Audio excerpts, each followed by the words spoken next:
Yes, ma'am. All right. So this double circulation, the reason why I'm trying to, make it like sort of a revision for you people is because I want you to understand it like completely, because many a times we can get confused in this. Okay. So here, what we are going to see, firstly, Nabila told us about the pulmonary circulation and systemic circulation. Very good, Nabila, that you actually remembered all of these things. Okay. Now, starting from the body cells, when the body has released out the carbon dioxide or used up the oxygenated blood, now it goes by the vena cava, which is one type of vein. So with the help of this vein, it goes into the right auricle. From the right auricle, the deoxygenated blood, the blood that is impure, that goes into the right ventricle.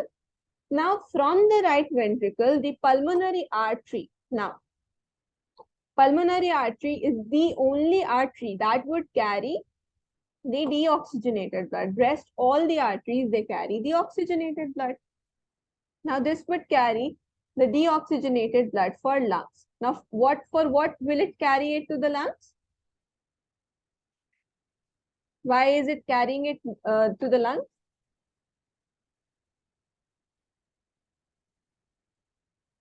Anyone?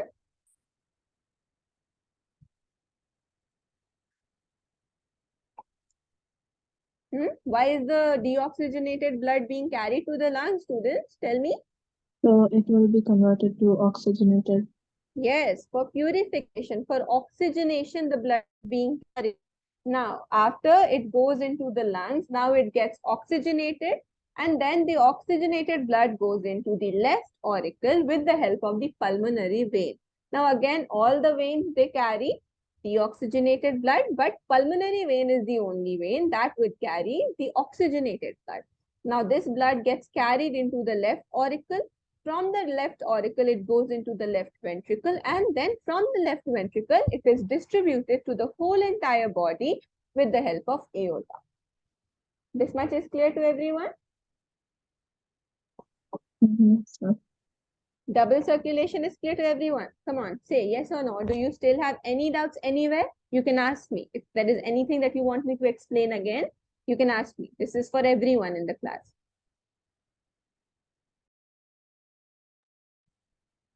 ma'am, can you do like a flow chart like with words, if it's Flowchart with possible? words. Yes. Okay, sure. Let's do that only. So I always try to, I prefer to start it with the deoxygenated blood. Okay. So we'll write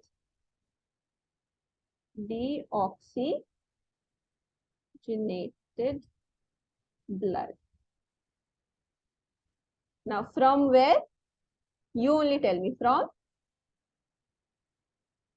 Okay. Also, I forgot to ask one thing. Students, switch on your video. I forgot.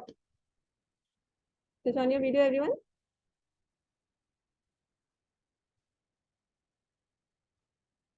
So deoxygenated blood from where? So you should know that the deoxygenated blood from the body cells, right? Now from the body cell, it gets carried into, we'll write, the right auricle. By whom? So by vena cava. This is fine. See, on the arrow part, I am writing what is carrying it, and like this is from where to where. Okay, this is fine. This method is fine. Yes, ma'am. Okay. So the deoxygenated blood from body cells gets carried to the right auricle via vena cava. Now from right auricle, it will go into the right ventricle.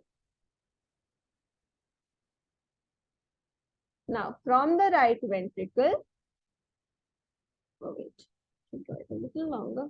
From the right ventricle, it will be carried to the lungs by pulmonary artery. So this pulmonary artery is carrying it to the lungs for oxygenation. Right? Now, from the lungs, it gets carried to the left auricle by pulmonary vein. Pulmonary vein.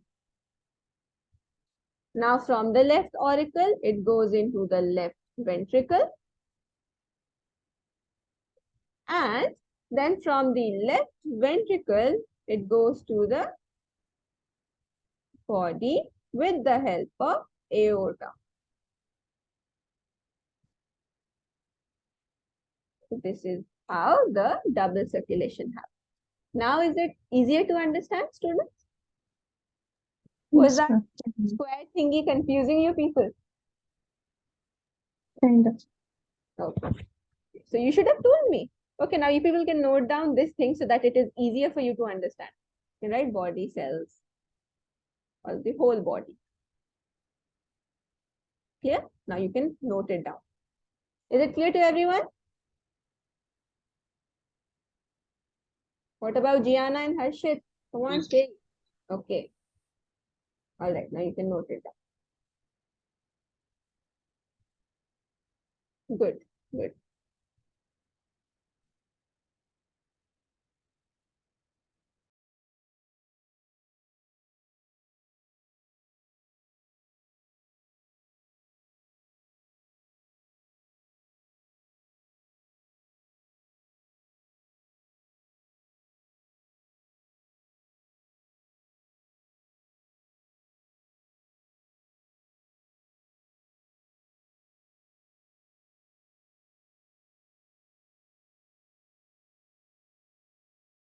Shall I scroll? Yes, ma'am.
Done, students?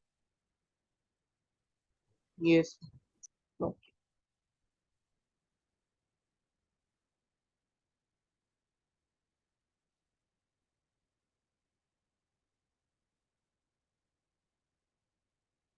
Okay. Now coming back to the topic and then moving forward.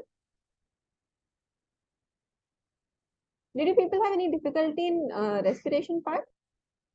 Anything that you did not understand in that? No, no. Okay. Now today we're going to talk about blood pressure.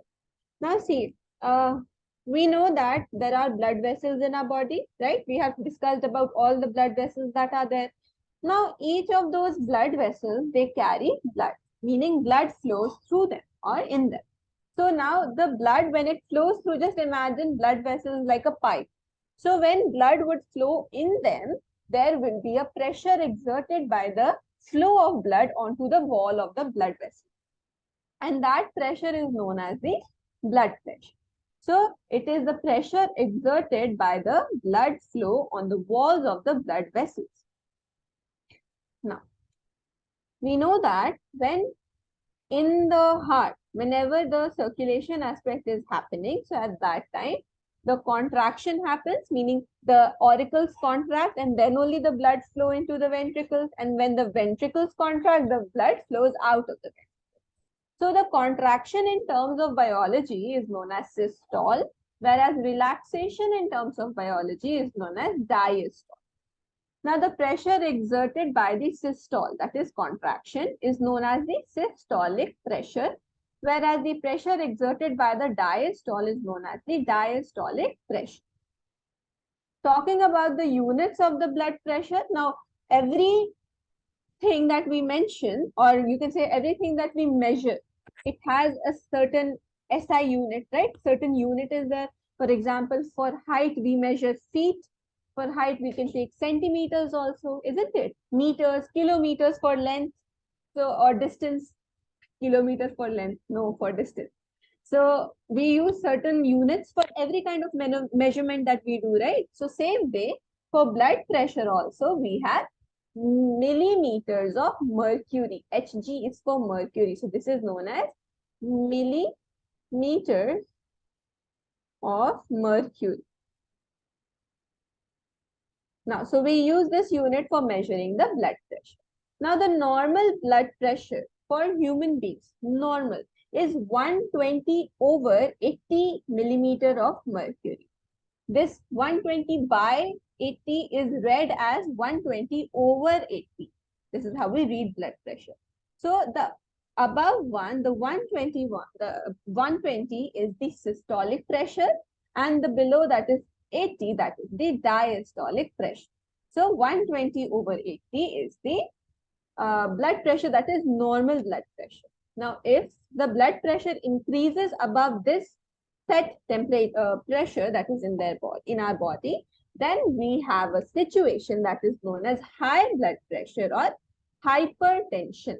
Okay, just like how high BP is a very common disease that happens in most of the people, that it is a very common condition, high blood pressure. And this high blood pressure in terms of biology, it is known as hypertension. Now, there are multiple reasons that can cause the high blood pressure. Now, one of the reasons is, see, when people eat a lot of meat and a lot of processed food, oily food, junk food. So, see, those food obviously 100% are unhealthy, and the oil that are used in them and excessive, like eating excessive fat and everything, what happens? For example, if this is the blood vessel, this is the artery, let's just say.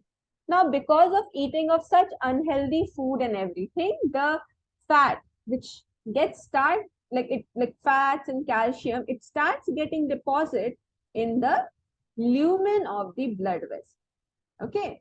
So now just imagine anything that has constriction in it. Now, if the blood will flow through it, will the blood flow become fast or will it become slow? If there are obstructions in the middle. So, Slower. It will actually become fast. Imagine everyone has used garden hose for like watering the plants, the pipe that is there, isn't it? Now, when or in general, any pipe, if you take it and the water is flowing through it, now water will normally flow like this. But as soon as you press the mouth or decrease the thing, the water will flow really fast. So that is what exactly same thing happens in the blood vessels as well. Meaning here, if the now when we press it, so we decrease the lumen, right? So when we press it, the lumen gets narrow, because of which the blood flows extremely fast. So that is how we get the high blood pressure. Clear? There can be multiple reasons, but this is one of the reasons. Now there is an instrument that is used to measure the blood pressure, and it is known as sphygmomanometer. Clear? This is important to remember which instrument is used to measure the blood pressure. So it is sphygmomanometer. Any doubts up till now, students? No. Now talking about the differences between the arteries and veins. Now everyone knows that as far as the functioning goes, the arteries and veins, both of them are blood vessels only. Arteries are responsible for transportation of the oxygenated blood, except for the pulmonary artery that transports the deoxygenated blood. Then talking about the veins, they transport the deoxygenated blood except for the pulmonary vein which transport oxygenated blood. This is one exception that you people have to remember. It's very important to remember. Now moving forward, more differences between artery and vein is that the lumen of the artery are smaller than the vein. Lumen means, for example, if this is an artery, like the pipe.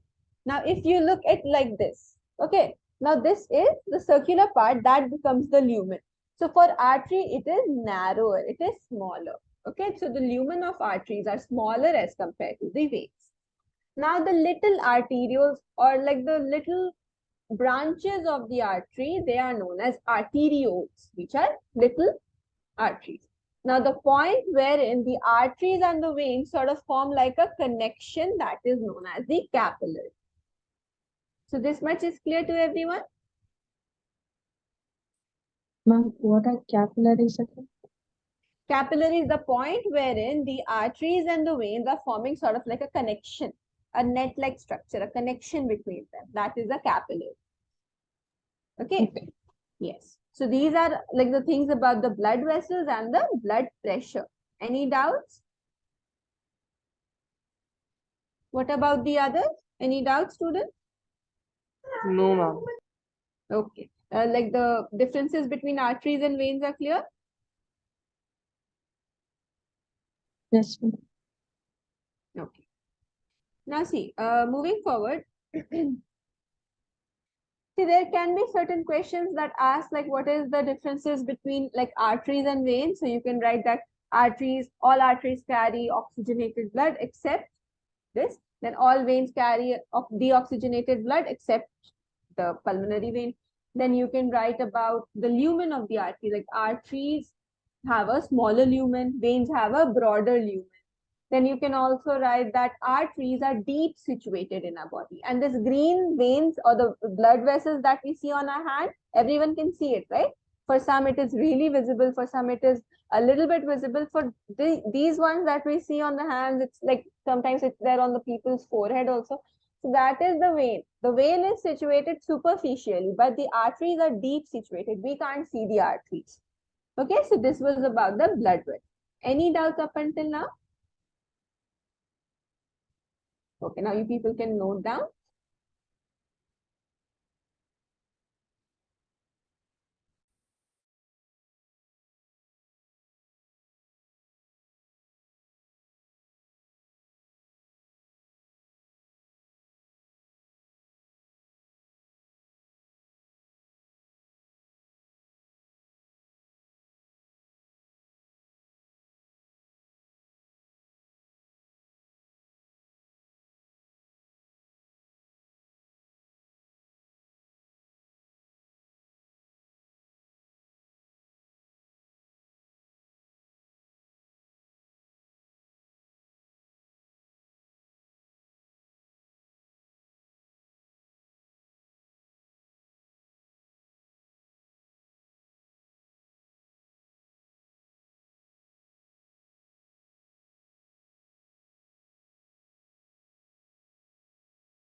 Yes, done students.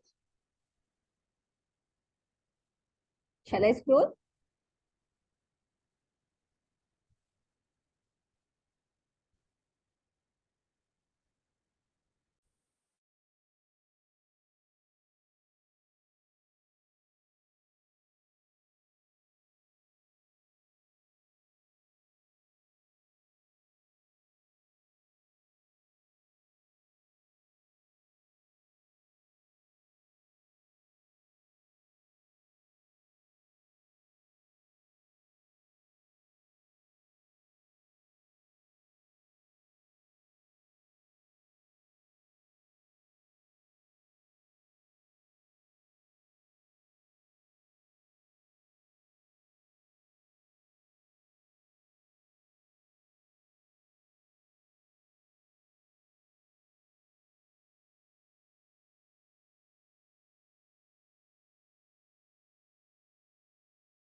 Done students? Everyone's done?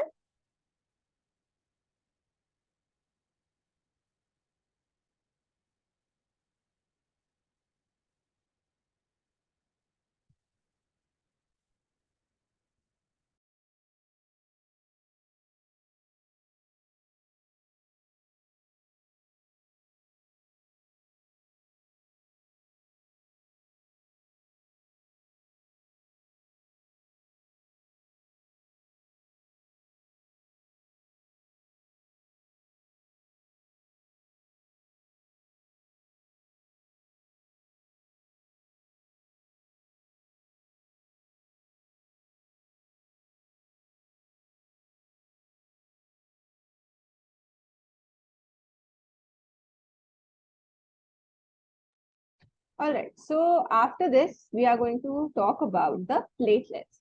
Now we know that in our blood, platelets are there, right? Along with the WBC, the RBCs and everything. Now, what do platelets do? The platelets, they are responsible for the blood clotting mechanism in our body. Our body has this mechanism of blood clotting when what happens is that, see, whenever we get injury at any place in our body, we fell down or we get a cut, our blood does not keep on flowing for a longer period of time. It flows for a while and then it stops. You might have noticed or seen that, at the site of injury, we get a very thick structure that gets formed, that we are very, you can say, hesitant to pick it off, right? Everyone has had that kind of wound. It's like a very hard structure that is formed on the wound. And then what we do, we pick it off. That thing that is formed is known as a scum or a clot. It is formed at the site of injury. That shows that your blood has now been clotted. And that clotting mechanism is done by the platelets. Platelets do the clotting. Is it clear to everyone? So if anyone asks you that what is like which part of our body is responsible for blood clotting mechanism, so you can say the platelets are responsible for it. Why? Because the platelets, they do the process of blood clotting. And what does it form at the site of injury? It forms a clot or a scum. Clear to everyone? So whenever you do get a wound like that, and if your wound has a scum or a clot made, don't pick it off. Or else your platelets would think, why did we do so much if you had to pick it off only, right? So don't pick it off. Now moving forward, we'll talk about the lymph. Now see, lymph is commonly known as tissue fluid, and it is actually different from plasma. So a question may arise that how is lymph different from plasma? So the lymph is colorless fluid. It does not have any color in it, and it contains less protein as compared to the plasma. It is tissue fluid, right? Lymph is there. It is a colorless fluid which is there in our body, and the protein composition of lymph is less than the plasma. Now, what are the functions of lymph in our body? It is responsible for the absorption of fat. Okay, and in our intestine, the small intestine, remember our small intestine has microvilli. Villi and microvilli are there. Now these villi and microvilli, they are very closely surrounded by blood vessels, and lymph is there so that the fat can be directly absorbed into the lymph. So this lymph is responsible for the absorption of fat, and what it does is that it drains the excess fluid from the extracellular space to the blood. So it also performs the working of drainage of excessive fluid. The fluid that is not needed, it gets drained into the blood. So these two are the functions of the tissue fluid that is also known as the lymph. Any doubts in lymph? Sure. What about the others? Any doubts?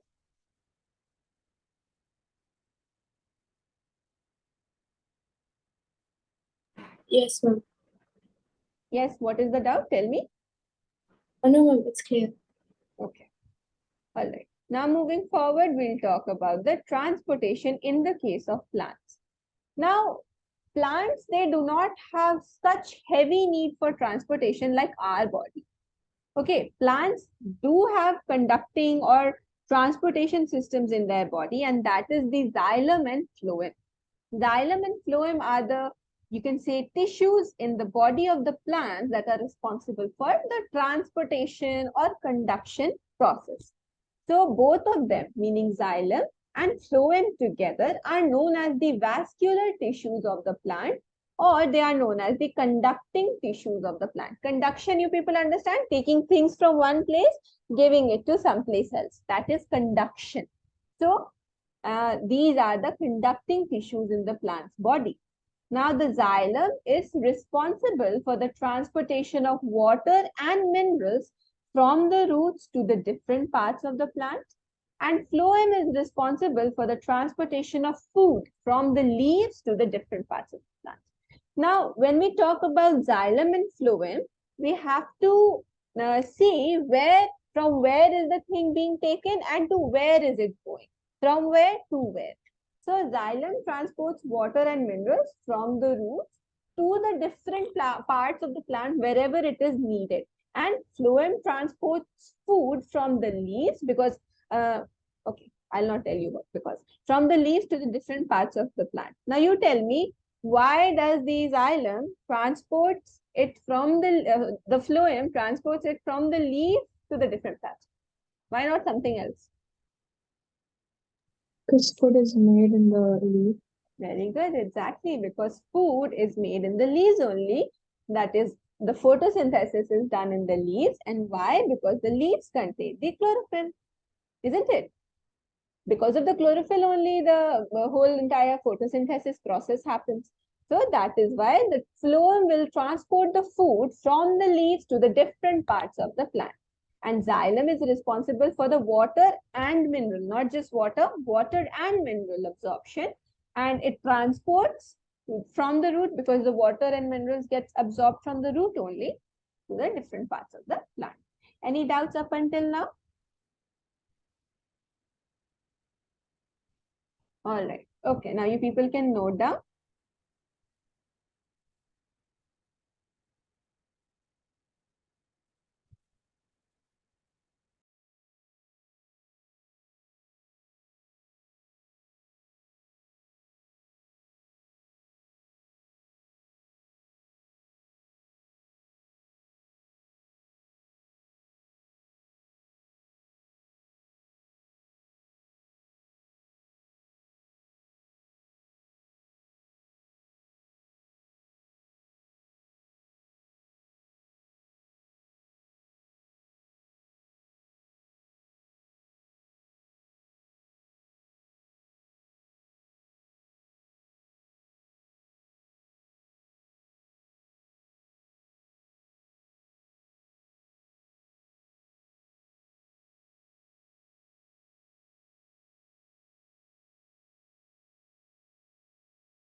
Done, students?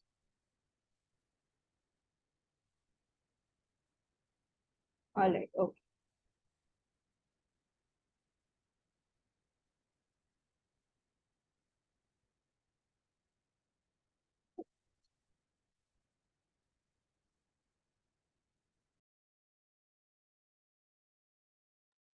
Ma'am, can you show the point the drains excess fluid from extracellulars? Thank you, ma'am.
Okay, ma'am.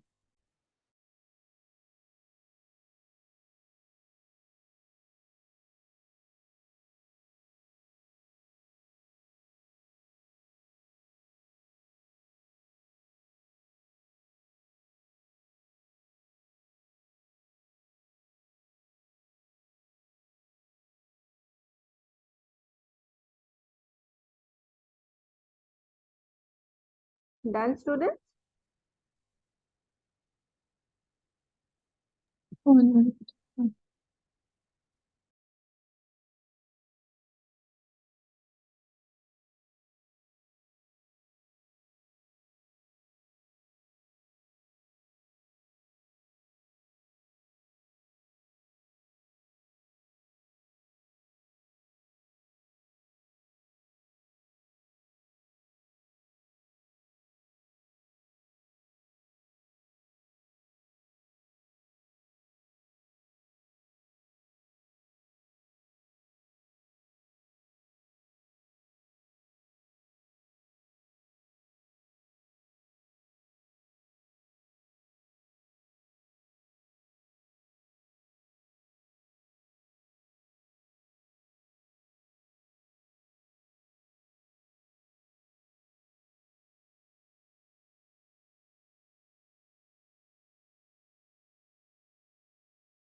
Okay, students. So is everything clear that is taught in today's class?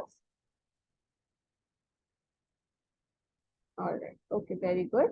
Now let's just keep it Yes, ma'am. here only. And in the next class, we'll continue with how the transportation of water takes place, how the transportation of